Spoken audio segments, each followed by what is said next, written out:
Hello everyone and welcome to Stan the Wine Man TV. I am your host Stan Rattan, and this is the Blue Collar Wine Program where I hope to help you spend your wine dollars wisely. Now, I had a friend that told me the blue collar was kind of pigeonholing myself, but you know what? All blue collar means is you work hard for your money. You're not a trust fund baby. You didn't get big inheritance. You're living off of that. You weren't silver spooned as a kid by your parents. Put through college, doctor, whatever. Or maybe you worked your way through all that. That's great. I hope you did that. That's good. But anyway, blue collars, whether all it means is that we want to spend our money and make it worth our while. And I'm that way with wine. Whether I spend $100, $200 on a bottle of wine, 10, 15, I just want to make sure that bottle is worth it for that price. Like I always say, you can be more easily disappointed at $100 than at $10, but I'm more disappointed more often at 10 than I am at 100. And I also, I disagree with somebody that thinks a wine can't be good at $10, but on the reverse side of that, I also think it's wrong to think that a wine can't be good if it's over 15 bucks. I remember when I was working really closely with the wine group here on the island, and they just train themselves to identify wines that are cheap. And they would always pick them in blind tasting. I swear, they knew if a wine was expensive, they were not going to pick it. And I said, don't go there, guys. Don't go there.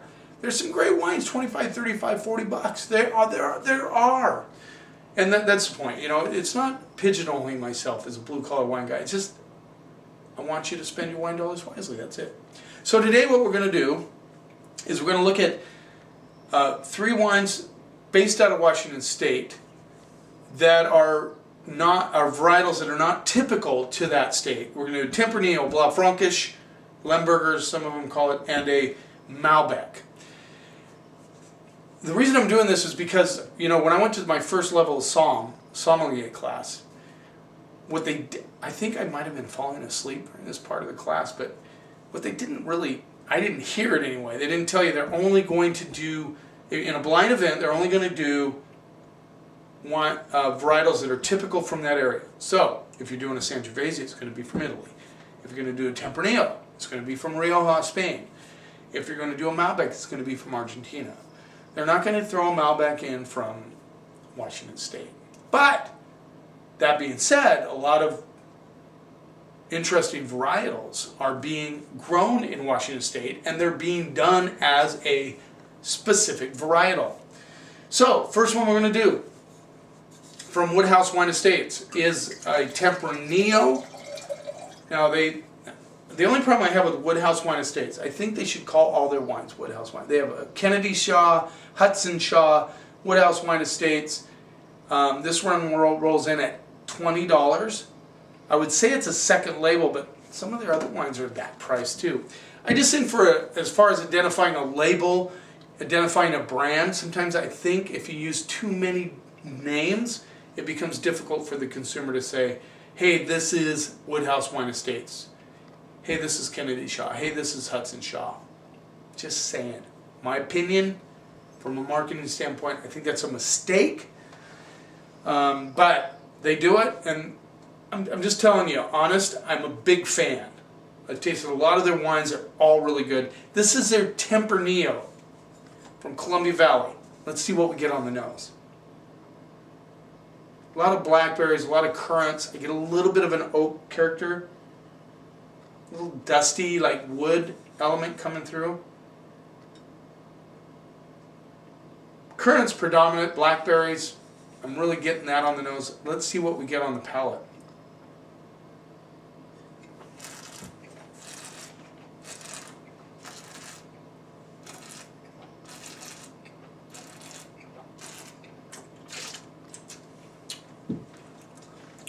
Blackberries all day, and a really nice acidic kind of brightness that comes through. Actually reminds me, in a little bit of a tiny way, Rioja can have that little brightness.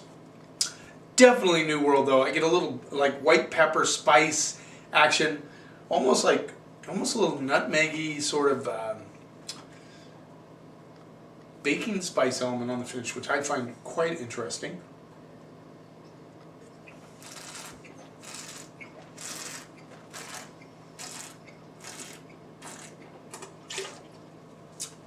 Blackberries and currants, good fruit, but like I said, it has a kind of mouth-watering acidity that comes through. Kind of keeps it fresh on the palate. You know, it's like it doesn't go super fruity on you. A little vanilla on the back end. Those spices and vanilla would indicate oak to me.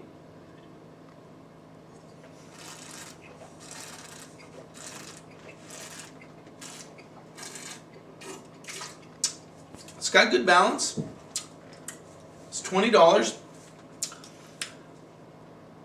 I think it's excellent if you're doing barbecue chicken, if you're doing any sort of barbecue, spare ribs, if you're doing grilled meats. This would be delicious with that. It's a good matchup for grilled foods, which is, you know, right now that'd be excellent, right?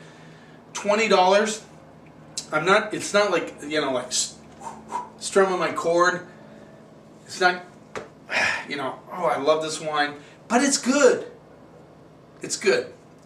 I think it's more of a $12 wine.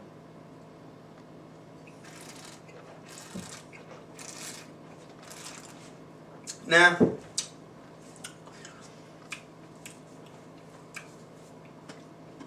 Good acid. I'm gonna go B- on this. I just think it's a little overpriced for what you're getting. It's good. It's fresh.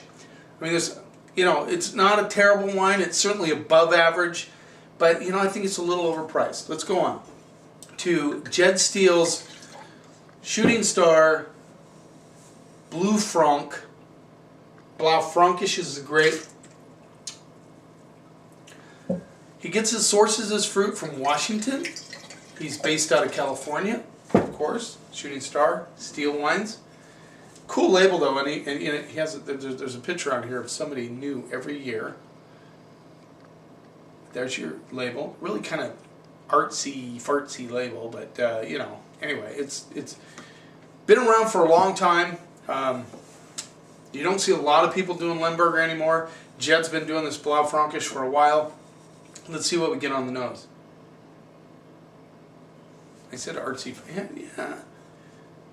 You know, it's a cool label, very classic, you know, label. Dude on the, I don't know who this is, I don't recognize him.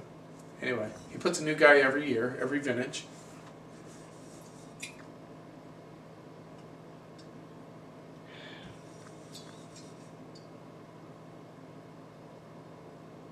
Very subdued on the nose.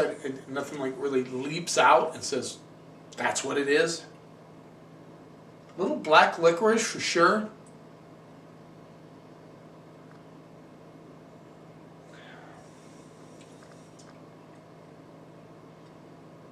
Blackberries and black licorice. That's what just kind of screams out at me. Maybe a little bit of red cherry coming through on the back end.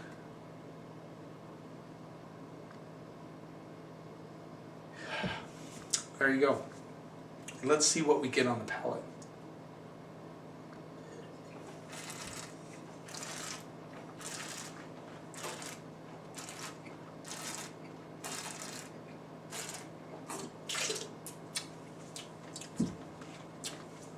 This is $14. A lot of the same profile as the Tempranillo in a lot of ways to me. This has a little bit more earthiness on the finish. Up front I'm getting blackberries.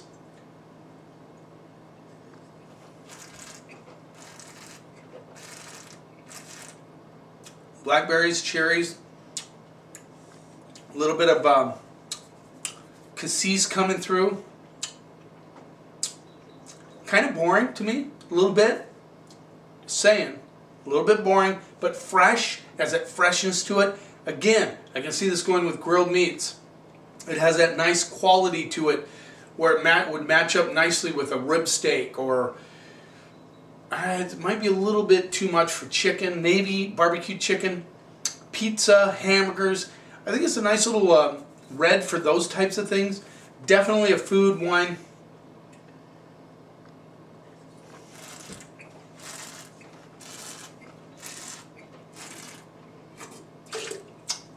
It has kind of like a little bit of a bitter aspect on the back end, almost like a red berries that are a little bit underripe.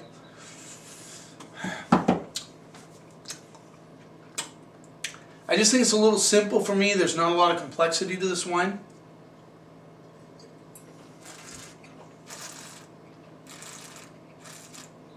There is some red flower and bark elements coming through, which I like. This is almost mouth puckering. I need a little pepperoni stick with this baby. I'm going to go B- on this too. I think the price range is good, 14 bucks. I think it's in a good price range. I think it's a great food wine. It's definitely not in the C category. I think it's better than that. I don't think it, you know, it might. I think B- is where I'm going with that one. Let's move on to the next one. Luke Bradford, called Malbec. Luke Bradford owns and is owner and winemaker at Core Cellars. Called Malbec the bridesmaid of Washington Reds. There's a lot of good Malbec coming out of Washington. This is from Tertullius Cellars. This is their second label. It's called Red Brand Malbec Columbia Valley. It's kind of a cool label on it, if you like that sort of thing. Kind of mosaic almost, I guess. I don't know. I'm terrible with art stuff. This rolls in at $16. A little bit more than the Blaufrankisch. Again, Malbec is not typical of Washington, more of an Argentinian varietal. You know, and of course Argentina, you can get a zillion of them for 10 bucks, 12, 13. They're going up a little bit, which I find kind of interesting. It's always hard to go up. It's better to start up and go down a little bit. Very, very interesting on the nose. Almost like tar.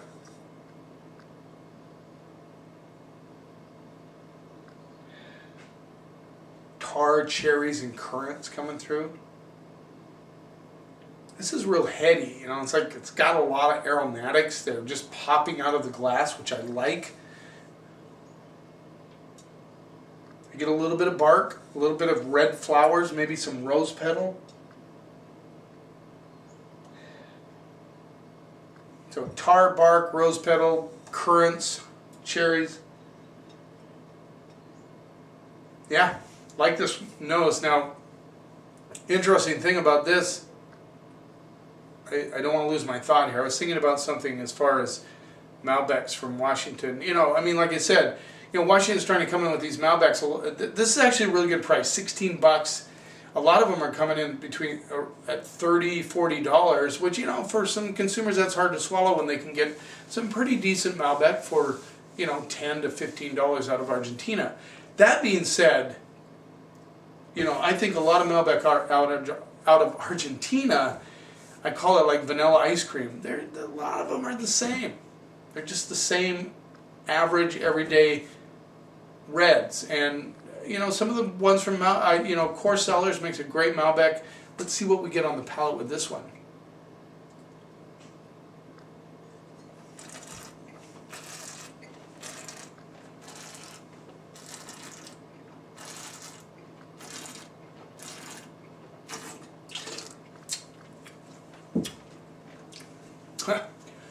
Now we're talking. This has some things going on.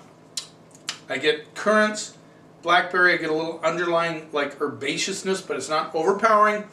It just comes through a little bit, sneaks in a little bit, you know, a little bit of tomato leaf.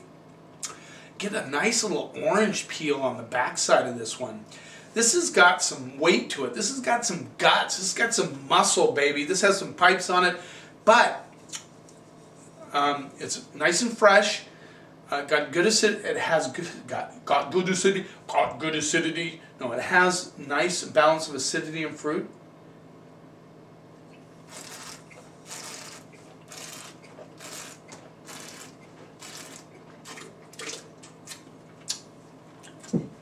Nice tannic structure on the back end. I even get a little bit of blueberry on it, which is interesting. Red flowers coming through, the bark is there. This is a well-made wine. I'm very impressed with this. I know when I tasted it a while back, I was impressed, but it's been a while since I've tasted it, and I understand why I liked it then.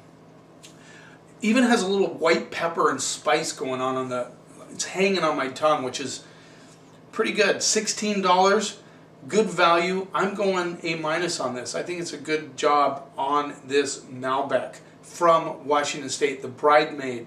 Malbec, the bridesmaid of Washington State.